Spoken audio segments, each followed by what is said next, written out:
a la Unión Europea, por supuesto hay muchas limitaciones, pero siempre limitaciones legales que no pueden ser distintas esencialmente.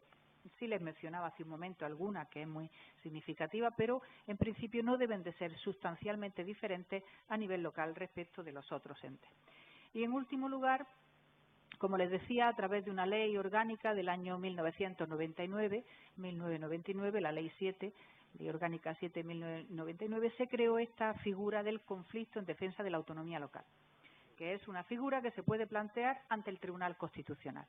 Cuando los municipios, las entidades locales, consideran que determinadas normas, determinadas leyes o actuaciones con rango de ley, decretos leyes, por ejemplo, pueden ser atentatorios contra ese principio constitucional de autonomía local, pueden plantear este conflicto en defensa de la autonomía local ante el Tribunal Constitucional. Se exigen unas mayorías, ¿no?,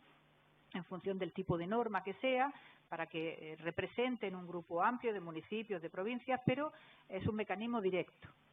Tiene un paso previo, que es la necesidad, es preceptivo, obtener un dictamen del Consejo de Estado, que es el órgano, digamos, de asesoramiento de nuestro país. Pero es un dictamen preceptivo, pero no vinculante. Es importante este matiz porque podría ser que el Tribunal Constitucional tomara un criterio distinto del que pudiera, en su caso, fijar el Consejo de Estado en su dictamen. Esa sentencia va a ser la que al final dirima si realmente se ha atentado o no contra la autonomía local. En definitiva, va a ser quien dirima a quién compete el ejercicio de esa función, de esa competencia, si tiene que atribuirse al municipio o está correctamente ejercida por el Estado o por el Gobierno autonómico. Y en función de esa decisión, si realmente se fallara que se ha atentado contra la autonomía local, cabe la posibilidad de solicitar, si el Pleno de la Corporación así lo plantea, en un nuevo recurso, una sentencia que fije definitivamente cuáles serían los criterios de titularidad, de asignación o distribución de competencia en este sentido. Por lo tanto, creo que este mecanismo lleva ya algunos años en vigencia, es un mecanismo muy importante. En resumen, por tanto, y con ello concluyo, es verdad que en nuestro sistema se ha avanzado mucho, no tanto en el reflejo normativo que estaba ahí de tiempo, sino más bien en la interpretación práctica a través de la jurisprudencia y de los tribunales de justicia, incluido el Tribunal Constitucional, por supuesto también en el ámbito de estudiosos y tratadistas de la materia, en el reforzamiento de la autonomía local, del sistema municipal. En cualquier caso, he podido comprobar con disertaciones tan interesantes porque me han precedido en el uso de la palabra, que todavía mantenemos muchos problemas comunes, todavía tenemos muchos aspectos en debate que tienen bastante más similitudes y proximidades entre la situación de España y la situación de Argentina de lo que en un principio quizá podría parecer. Nada más, muchas gracias a todos y estoy encantada de compartir con ustedes esta sesión.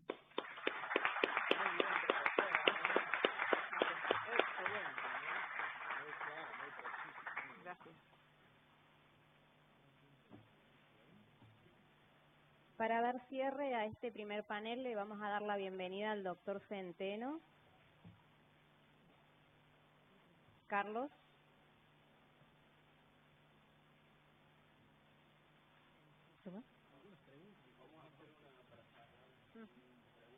Bueno. No sé si alguien tiene alguna pregunta para Pavés o para los disertantes que están en la mesa, el doctor Antonio Hernández o el doctor Cristian Altavilla.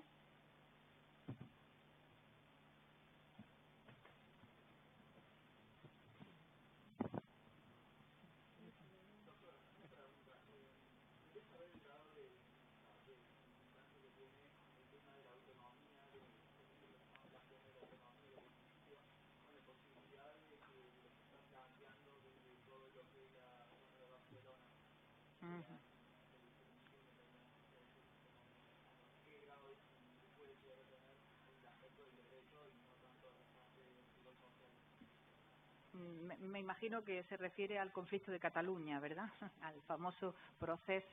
que ha traspasado nuestra frontera a nivel internacional. Realmente está ocurriendo que el sistema jurídico de la Comunidad Autónoma de Cataluña parte del mismo modelo de la mayoría de comunidades autónomas en nuestro país, puesto que las cuatro, mejor dicho, excepciones del régimen jurídico de estructura y organización territorial que implica a los municipios, como digo, las cuatro excepciones que hay, ninguna es aplicable, al menos de momento, a Cataluña. Hay dos regímenes forales, que son para el País Vasco y para la Comunidad de Navarra, donde ahí sí es verdad que hay diferencias sustanciales profundas en cuanto a la organización de cómo se estructuran los gobiernos locales dentro de estas comunidades autónomas. Allí las diputaciones forales, que son diputaciones provinciales, insisto, no con el tamaño de la provincia de acá, sino la situación española, tienen unas competencias muy superiores al resto del territorio. Y los otros dos modelos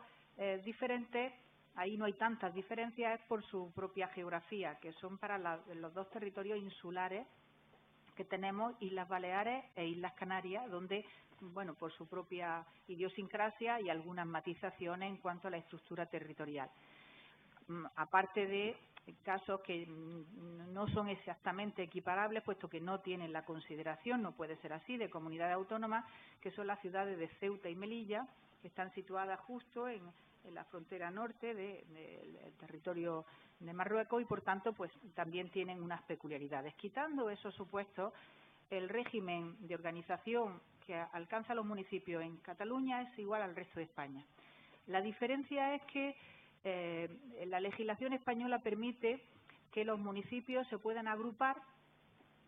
de formas diferentes según la regulación que la comunidad autónoma haya establecido. En casi todo el territorio es a través de la provincia. Allí hay provincias, pero se ha establecido también un ámbito intermedio que son las comarcas, que tienen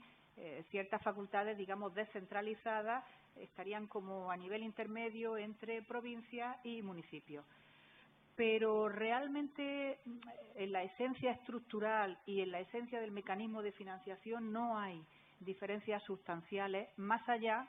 de la situación real, efectiva, de parón evidente, con varios años de prórroga de presupuesto en esta comunidad autónoma, lo cual limita muchísimo cómo son las decisiones de gasto y de ineficiencia de alguna manera en prestaciones de servicios,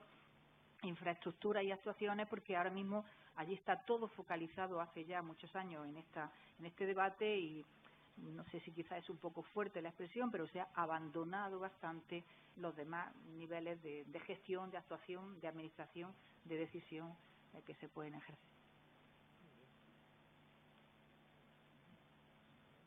¿Alguna otra consulta para la doctora? Renovamos el aplauso entonces.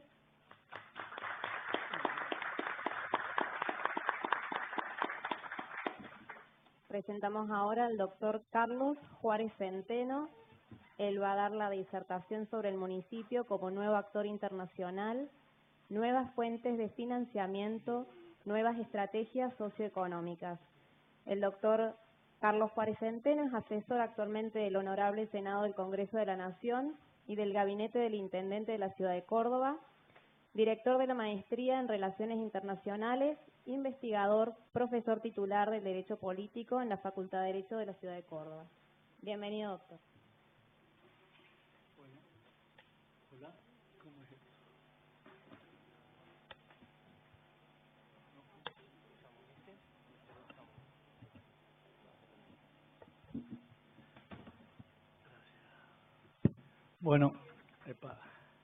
Bueno, buenos días, buenas tardes a todas, a todos. Muchas gracias por la invitación de los organizadores, del Colegio de Abogados, del Departamento de la Facultad de Derecho, de acá del colega y de Victorino Solá, que tanto insistieron en que estuviera. Yo tengo un día complicado hoy, inclusive me estoy yendo de viaje, pero bueno, no quería dejar de pasar y hacer algunas referencias. Sé que ustedes,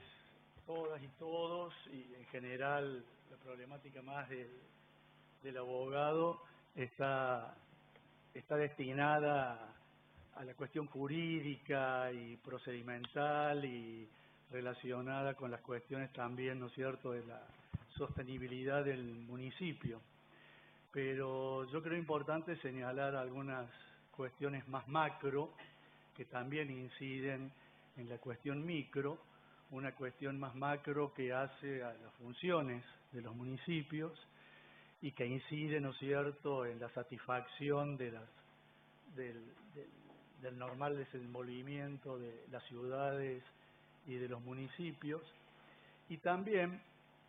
puede servir para darnos cuenta de algunas cuestiones que hacen a la gobernanza nacional, regional, internacional, y no solamente eso, sino también a la gobernanza de problemáticas macro que inciden en los grandes centros urbanos.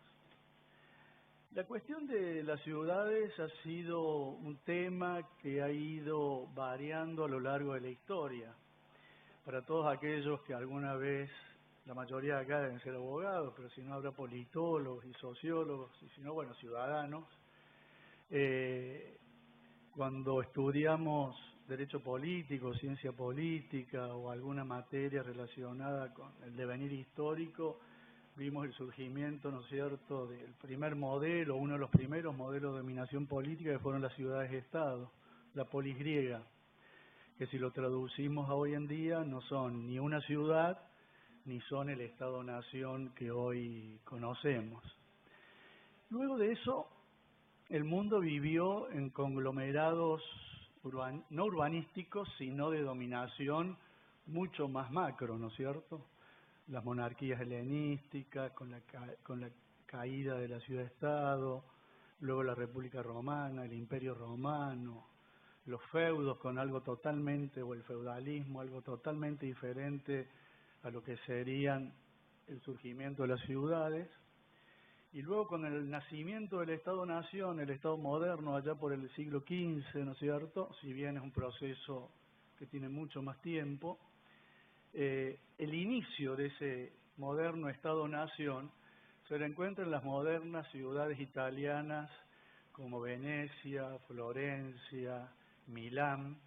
que no llegaron a ser Estado porque Italia estaba dividida en 5 principados, en 5 regiones, y tenía el Vaticano en el medio, que le impedían eso que propugnaba Maquiavelo, ¿no es cierto?, es decir, en el príncipe, y darle todas las herramientas al príncipe para que Italia se constituyera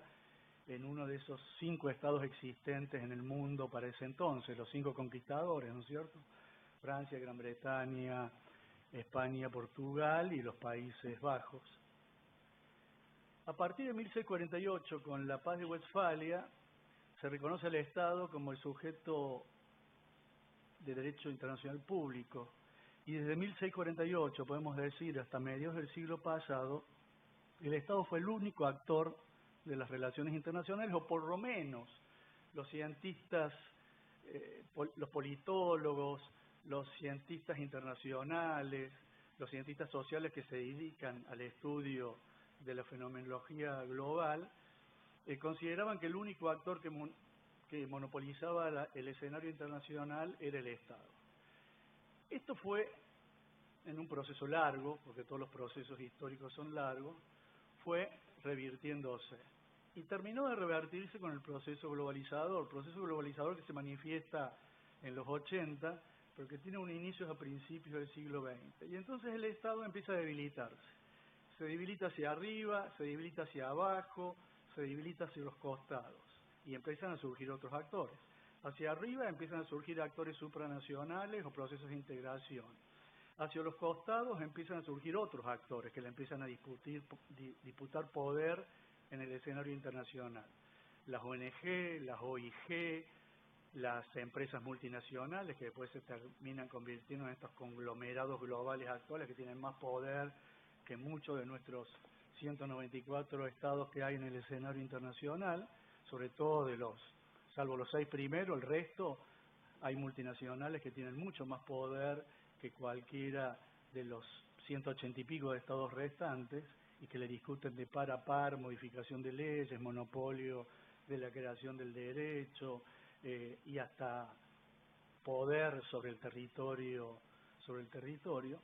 Y hacia adentro, lo que se conocen como los entes subnacionales. Los estados, pero también los municipios. Los estados, cuando hablo de los estados, discúlpenme, en la terminología no es cierto nuestra, el derecho público argentino, los estados como unidades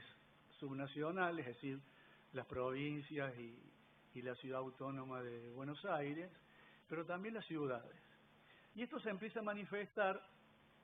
a partir de la segunda mitad del siglo XX con un tema que dentro de las relaciones internacionales se comienza a conocer como la paradiplomacia. En general, ¿no es cierto?, el tema de las relaciones internacionales eran los temas relacionados con la diplomacia que puede ser obviamente eminentemente política, pero también hay diplomacia jurídica, diplomacia cultural, y también hay una diplomacia económica, Hoy a nadie se le puede escapar que la FIFA es un actor internacional en el mundo, que hace modificar leyes para que en determinadas ciudades se pueda realizar y disputar el campeonato mundial, ¿no es cierto? Es decir, la FIFA hoy tiene como principal sponsor a Budweiser, y para que Brasil pudiera realizar el campeonato mundial de la FIFA hace dos campeonatos, Brasil tuvo que modificar su legislación interna y permitir que en los estadios se vendiera cerveza. Y supongo que si Argentina, Uruguay y Paraguay quieren desarrollar en algún momento un futuro campeonato mundial de fútbol, seguramente deberemos modificar nuestra legislación, porque obviamente vamos a tener que vender cervezas en nuestros estadios de fútbol, que actualmente es imposible, ¿no es cierto?, o por lo menos la ley así no lo permite. Dicho esto, está claro que en el escenario internacional globalizado, la sociedad internacional con nuevos actores, el rol de los municipios también tiene algo que decir en ese escenario internacional. Nuestra propia Constitución Nacional, en la última reforma, en la reforma del 94, reconoció por un lado la autonomía a los municipios, algo que no estaba, pero también le reconoció la posibilidad a las regiones y a los entes subnacionales de firmar convenios internacionales, para diferenciarlo al concepto tradicional de la política exterior, que los tratados solamente pueden firmarlos el Estado-nación. De todas maneras, los procesos integradores, el proceso globalizador, las uniones transfronterizas entre ciudades como el Cicosur, el proceso como el Mercosur, generó un montón de redes en donde la inserción internacional de las ciudades está clara y el rol internacional que juegan también está claro. El problema es que en nuestro país, en su artículo primero dice que tenemos un régimen representativo republicano y federal, pero el gran problema, desgraciadamente no están ni Brugge ni Antonio María acá, que son más especialistas en el tema que yo, pero el gran problema de nuestra Argentina es que de federal tiene poco y tiene nada, ¿no es cierto? Es decir, tal vez nuestra Constitución, mutatis mutandis algunos artículos de la misma Constitución unitaria del proceso preconstituyente a 1853. Y si bien habla de un federalismo, sabemos que la práctica de ese federalismo, en cuanto a la ley de coparticipación financiera o ley de coparticipación de los ingresos públicos, aún cuando la reforma del 94 y de la mano de Antonio María y de otros convencionales constituyentes se quiso solucionar este tema, es cierto que el tema terminó menos solucionado. Tan menos solucionado terminó que estamos en 2019, pasaron, ¿no es cierto?, 25 años, si no sumo mal, del dictado de la Constitución, y la ley de coparticipación no ha sido modificada, ni se modificará nunca, porque nunca se puede modificar una ley que exige la unanimidad para que esa ley convenio marco salga efectivamente o sea un producto de las 24 unidades que conforman el Estado-Nación argentino, porque fíjense ustedes, una sola provincia que pierda el 0,5% de su masa coparticipable no va a votar la legislatura de esa provincia a favor de esa modificación. Por eso hace 25 años que estamos en la misma. Pero después vamos a la otra cuestión. Si vamos hacia adentro de las provincias, también el drama de los intendentes y de los dirigentes que gobiernan las ciudades, los municipios y también las comunas, ¿no es cierto?, es el mismo problema que tienen los gobernadores con el gobierno nacional. O sea que hay un federalismo resquebrajado en los tres niveles, o sea, de la relación entre nación y provincias y municipios. Y si a eso lo enmarcamos en un mundo globalizado, donde ha dominado una globalización que se ha convertido en una hiperglobalización y en una globalización que nada tiene que ver con los inicios de aquellos procesos globalizadores que pretendían una libre distribución de los productos, los bienes y las personas para un mayor auge del comercio internacional, y termina siendo una hiperglobalización financiera en que lo único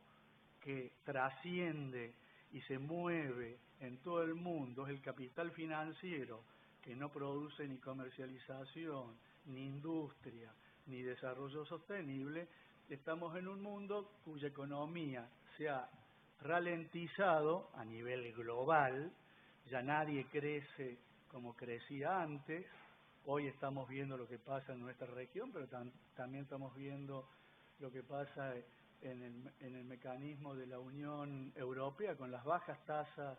de crecimiento y el surgimiento de una problemática globalizadora que ha generado, ¿no es cierto?, grandes migraciones a nivel mundiales, graves problemas de ecosistemas, graves problemas medioambientales y el no cumplimiento con ninguna de esas grandes banderas que los Estados-nación en el seno de Naciones Unidas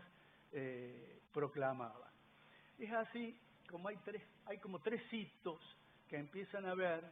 cómo en el mismo sistema de Naciones Unidas, en el mismo sistema regional europeo o en el sistema regional nuestro, latinoamericano, se empieza a ver a partir de la década de los 70 la importancia que tienen los municipios, por esto de la inmediatez que siempre se habla en la cuestión de la política nacional. Escuchamos a diario, ¿no es cierto?, de que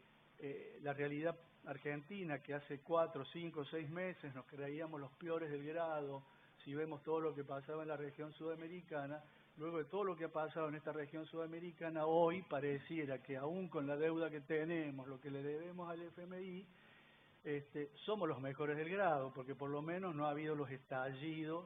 que han habido, ¿no es cierto?, en esos modelos a seguir que nos decían que debíamos seguir, ¿no es cierto?, Chile, Perú, Ecuador, y bueno, y el caso boliviano por otras cuestiones, o el caso venezolano ya ha tenido como un ejemplo paradigmático con anterioridad. Entonces, cuando vemos en la discusión de la República Argentina la contención de la política doméstica, se rescata el lugar que han tenido los intendentes, y sobre todo se señala el lugar que han tenido, el rol que han tenido los intendentes, sobre todo el conurbano bonaerense y de los grandes conurbanos poblacionales de la República Argentina.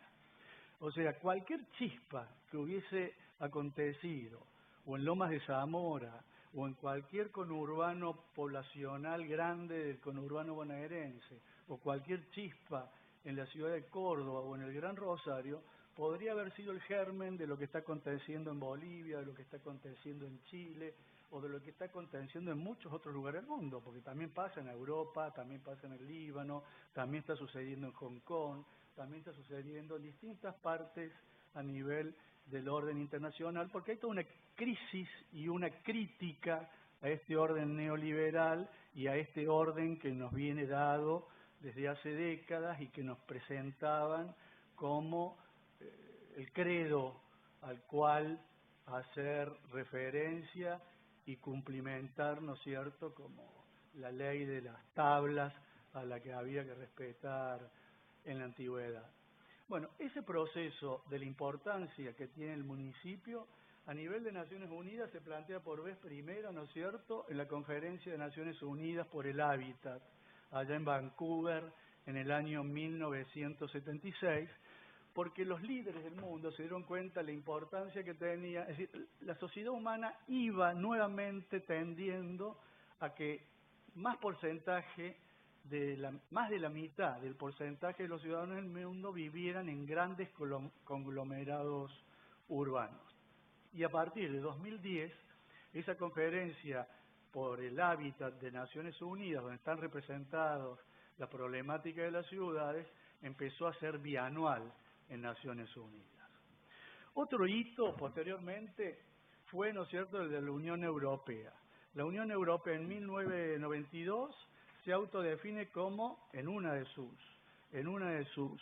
decisiones, se autodefine como la Asamblea de Gobiernos Locales y Regionales dentro de la Unión Europea. Y por otro lado, se introduce el concepto de gobernanza multinivel en 2001 en la Unión Europea. Esa gobernanza multinivel quiere decir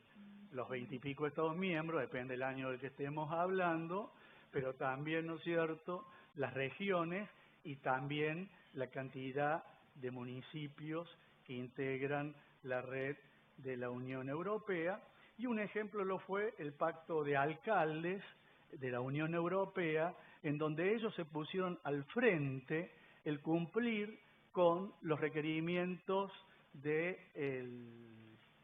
Tratado de Kioto, el Protocolo de Kioto, ¿no es cierto?, y el Desafío 2020. Como se daban cuenta que los Estados-nación no hacían nada por cumplir con ese objetivo 2020, ustedes saben que el objetivo 2020 significa que para 2020 había que reducir un 20% de emanación de gases y había que eficientizar la energía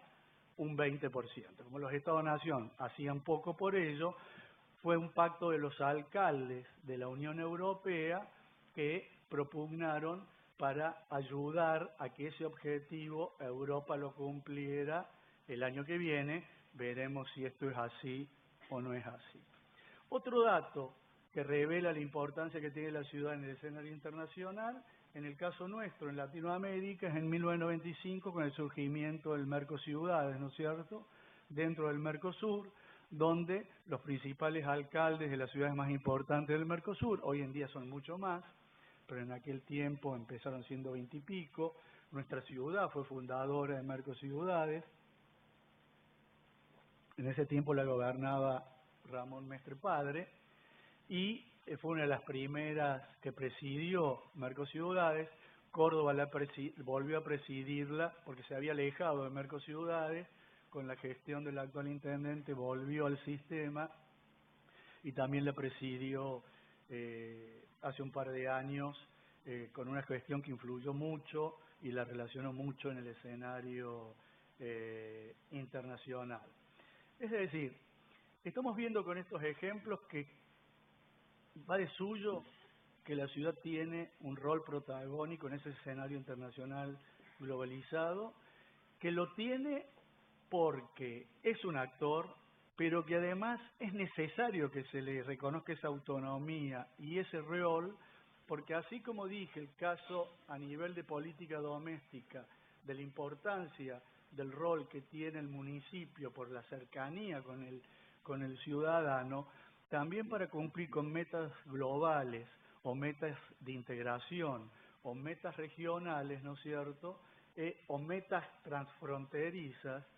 la cercanía que tiene el intendente o el consejo deliberante con respecto a su ciudadanía, a sus ciudadanos, es mucho más cercana, mucho más importante para lograr hacer efectivas ciertas metas micro que luego se vayan proyectando a nivel regional, a nivel provincial, a nivel nacional y así hacer cadenas macro de esos objetivos, como por ejemplo los proyectados para 2020. En 2007 el 60% de la población mundial vive en ciudades, un dato que es incontrastable para hacer referencia a esto. Ahora bien, ¿cómo puede incidir esto en el rol de las finanzas? Y bueno, puede incidir mucho en el rol de las finanzas, porque si nosotros hacemos una inserción inteligente de la ciudad en el marco regional o en el marco, ¿no es cierto?, internacional, podemos difundir el turismo, podemos difundir la marca ciudad, como han hecho ciudades como Barcelona y comunidades como la catalana. Podemos difundir, ¿no es cierto?, alguna paradiplomacia cultural, como puede ser el tango, como puede ser el cuarteto, como puede ser el fútbol, como puede ser tantas otras cuestiones que a veces se nos escapan y que logren o hacer de la ciudad la capital de los eventos a nivel del cono sur de Sudamérica. Obviamente que para hacer de la ciudad de Córdoba o de la ciudad a la que nos estemos refiriendo la capital o la sede de estos megas eventos regionales que le introduzcan, ¿no es cierto?, ingresos a la ciudad, porque no solamente el turismo, la capacidad hotelera, la creación,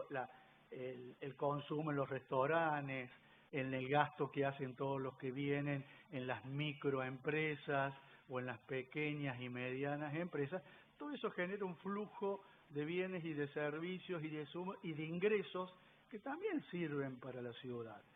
Y a su vez también, ¿no es cierto?, todo este desarrollo tecnológico con la implementación, como se ha hecho, de secretarías de desarrollo político y estratégico en muchas ciudades y municipalidades a nivel local, pero del mundo, aprovechar de la tecnología y de todas estas nuevas cuestiones de la transparencia, la información pública y la gobernanza local para hacer más eficiente el trabajo, ¿no es cierto?, de los intendentes, de los alcaldes, de quienes lideren esas organizaciones. O sea que yo creo que dentro de la crisis, dentro de esta disputa más jurídica y política entre el presidente, el gobernador y el intendente, también este desafío de la revolución tecnológica, la revolución de la inteligencia artificial, la creación de redes, de ciudades, para estratégicamente integrarse a ese escenario global, puede ayudarnos, ¿cierto?, a solucionar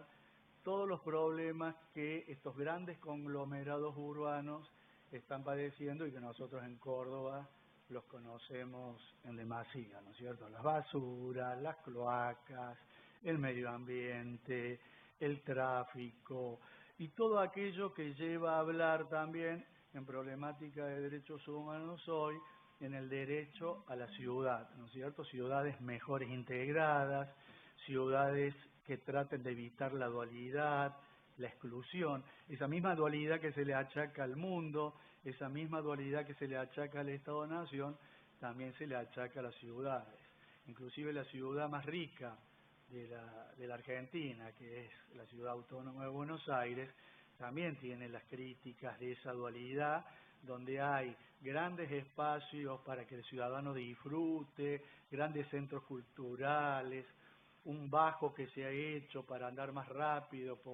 por Puerto Madero, pero cada vez hay más comedores, más merenderos, más problemas poblacionales y habitacionales en la ciudad que mayor presupuesto tiene y mayor riqueza tiene. Es decir, que así como se puede criticar esta globalización a nivel macro, también se la puede criticar a nivel micro, y también creo que, viendo el rol que la ciudad tiene, se puede propender a que sea a partir de la ciudad el inicio que vaya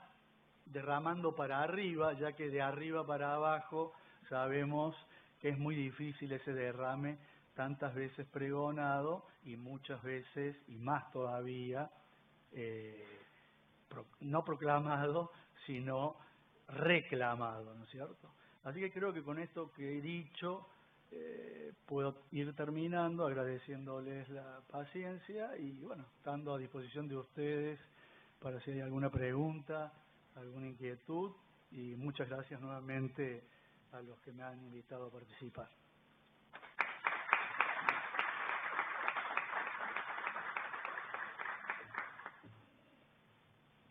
Muchas gracias, doctor. Ahora para cerrar definitivamente este panel número 1, le vamos a dar la participación y la palabra al doctor Cristian Altavilla, que nos va a hablar de las competencias municipales en políticas sociales. El doctor Cristian es doctor en Derecho y Ciencias Sociales, investigador postdoctoral, profesor de Derecho Constitucional y de Derecho Público y Municipal.